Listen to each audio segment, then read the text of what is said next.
اعوذ باللہ من الشیطان الرجیم بسم اللہ الرحمن الرحیم۔ مومنین کے دلوں سے غموں کو نکال دینے والا عجیب فرشتہ۔ حضرت عروہ بن رویم رحمۃ اللہ تعالی کہتے ہیں، حضرت عرباز بن ساریہ رضی اللہ تعالیٰ عنہ حضور اکرم صلی اللہ علیہ وآلہ وسلم کے صحابہ میں سے تھے۔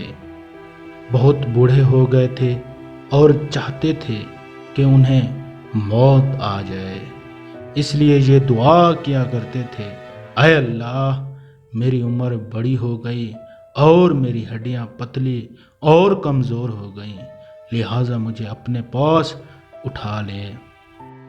حضرت عرباز رضی اللہ تعالیٰ عنہ فرماتے ہیں کہ ایک دن میں دمشق کی مسجد میں تھا، وہاں مجھے ایک نوجوان نظر آیا جو بہت حسین و جمیل تھا۔ اس نے سبز جوڑا پہنا ہوا تھا۔ اس نے کہا، آپ یہ کیا دعا کرتے ہیں؟ میں نے کہا، اس سے کہا، اے میرے بھتیجے پھر میں کیا دعا کروں؟